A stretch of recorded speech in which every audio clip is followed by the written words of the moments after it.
Hi everybody, I'm really looking forward to reading more of your papers. I've loved the drafts.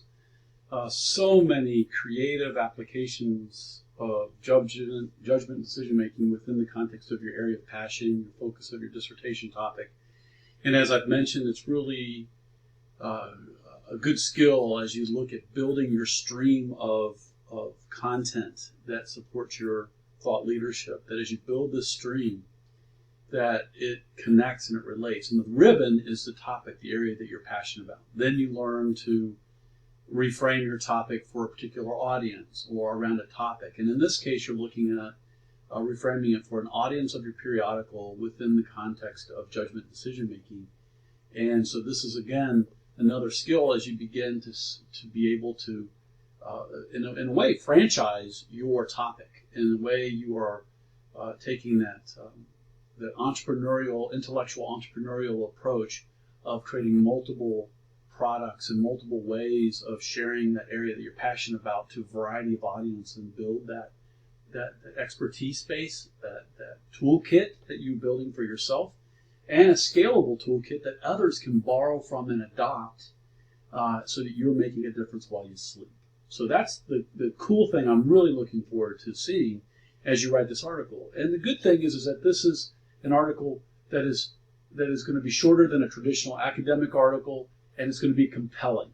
And it's going to be compelling around your story, around what matters to you, and around you continuing to make a crisper, a clearer, an evidence-based, a thought leader, and a scholar practitioner type of credible point in the world around, again, this area that you are passionate for.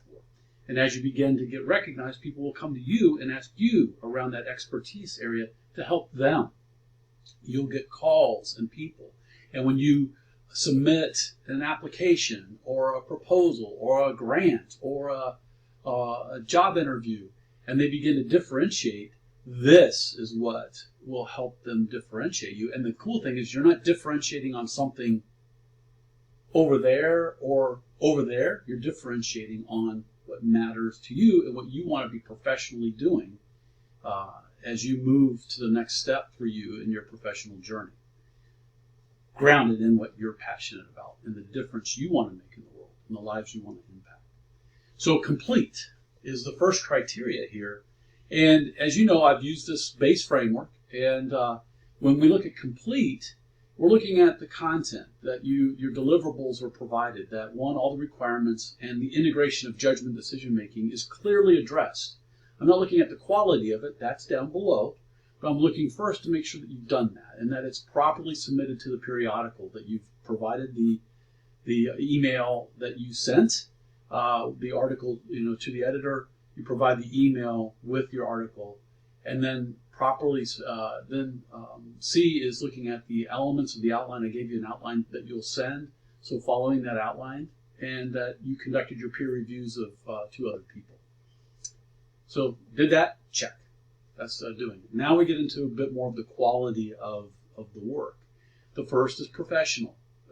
So it's writing and presenting in your information in a properly formatted, headers and subheaders, resources using proper citations, grammar, punctuation and spelling, and proper use of writing. And what I'm noticing is that the people that have an editorial support using a writing group, as well as in your back pocket an editorial support system, it can be someone that's professionally hired to someone that is professionally qualified or has the skills and they're doing it for you as a colleague, mentor, friend, those kinds of things. A lot of times I trade time. I'll review for somebody, they'll review for me, and we do that. And there's a lot of different creative ways to do that. But I think utilizing those resources to help this piece be done well is really good. As well as the first piece, I would give them this criteria here, Rubric, to help you evaluate your paper. We move into thoughtful, and thoughtful is really getting at a few things about the knowledge of concepts, demonstrating your knowledge of concepts, both your topic, your area of specialty that you're focusing your dissertation on, that you're moving in the direction of. You may say, well, I'm not quite sure about my dissertation topic, exactly what it's going to be. That's okay. You know the area. You know the general direction. You have a sense of that. And sometimes you have to take what you know, like what would it be if it was today? You got to write about that so that you can know what you want or don't want, so you can continue to refine it. And a lot of times that experience will help uncover where you really want to be specifically. But you got to start somewhere to get to where you want to be. And in all innovative design and design thinking tells you that that path is windy, 2 steps forward, 1 step back, 10 steps forward, 1 step back, a curve, a right turn, a left turn, under, over, creative ways. It's all a part of the process. And it's a lifelong process for you as you build your thought leadership trajectory and your stream of work. And it's becoming the thought leader that you are and embracing that as a new lifestyle. So that's we get into that. So the application clearly explains and integrates evidence. So if we look here, you see clearly explains and let's see. So clearly explains and integrates evidence from judgment decision making into the article. It's not giving it a cursory. So you might have worked on another concept and you're integrating that into this. That's fine. You have got to make it fully integrated and adapted into this. So that's why you're taking a new slant on your topic.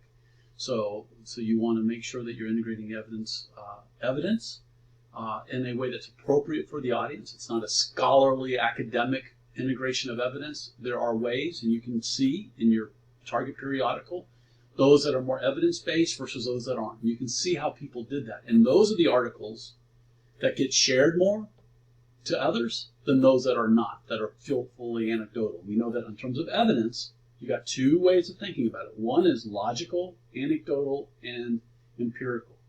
And you can integrate those 3. And if it's purely anecdotal, it will be flawed. If it's anecdotal and logical, that's better. If it's anecdotal, logical, with evidence, that is where you get compelling. And particularly you're making a claim for people to take your idea and adopt it and share it with others, they're going to need to have those 3 elements well done and integrated for that particular periodical and the style of writing of that periodical. Again, not an academic one, but you got to write in an evidence-based way for a practical professional audience. So the analysis is specifically applied per the assignment, which is focusing on judgment decision making, and it's integrated as a part of this and throughout. It's not given a cursory acknowledgement. It's really an integrated decision making and judgment decision making around your topic. B, that it's understandable. It's explained and elaborated, keywords and concepts. C, the visuals are there. There's some instructive visuals, some way of helping people learn and understand your concept in a way that they could share that visual with someone else. Say, this is how we can look at this. This is how we can utilize this knowledge here. This is how we can understand the knowledge. This is how we can utilize the knowledge. This is how we can apply what we know. You can have different visuals for different purposes, and you want to make sure you bring a visual or more in to support what you're saying. And critical thinking is, again, really showing that logic. That's where logic that is built with evidence. Logic, I should say, logic that's built with the empirical and anecdotal evidence to support it. And that critical thinking does that with judgment and decision making. And last, mastery is the paper's well positioned within judgment decision making. It's well positioned around your topic. It's really well positioned.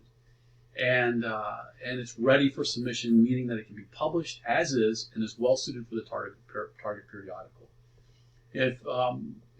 If you're doing this, you should, and you're passionate about your topic, this, as we know, judgment decision making is integral to any and every topic that you can imagine. It's what we do as human beings, how human beings interact with anything.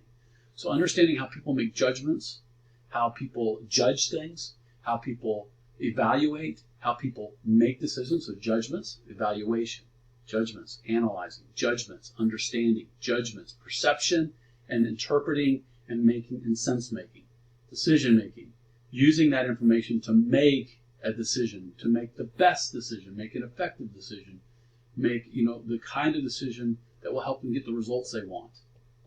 Everything you're proposing, every article, you're trying to help the world judge, make better assessments, and understand things better. Use your content to help them do that in a better way so they can make better decisions, take better action. And that's what this is all focused on.